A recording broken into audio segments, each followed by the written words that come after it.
मंगलवार दिन 12:30 समय बौद्ध कचेरी पड़िया चलता प्राणी संपद मेला को प्रतिवाद अणा जाउथबा शताधिक गोरू को बामुंडा बलाट नाल निकट में अटकाई बौद्ध थाना पुलिस। मिलता सूचना अनुसार दंतापाली स्थित माहेश्वरी गौशाला को मिलता अनुदान प्रदान में जिला प्रशासन विलंब करुवा अभियोग होती। सेथिपाई आज गौशाला कर्मकर्ता माने बौद्ध कचेरी पड़िया आरंभ होता मत्स्य और प्राणी संपद मेला समस्त गोरू को प्रतिवाद स्वरूप छाड़ापी आणुवा बेले खबर पाई बौद्ध पुलिस अटकाई कर्मकर्ता सह आलोचना करथिला। फल गोरू माने बलाट नाल निकट में अटकी रही देखा मिली। दीर्घ 4 वर्ष है आमर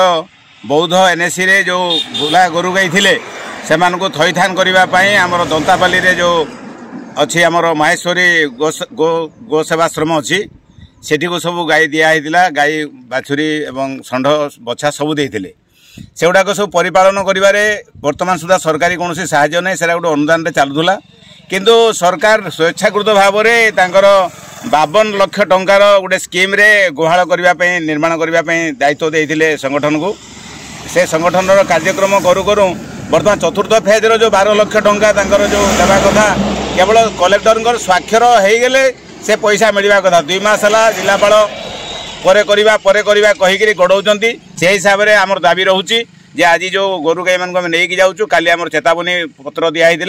आम एपाई नहीं जाऊँ जिला प्रशासन पाखक जे आपणकर जो गाई देते आपणकर आम कंप्लीट कर सारापर आम गाई नेबू आपणकर गाई आप फेरस्त कर। धन्यवाद। केदारनाथ साहू सामाजिक कर्मी।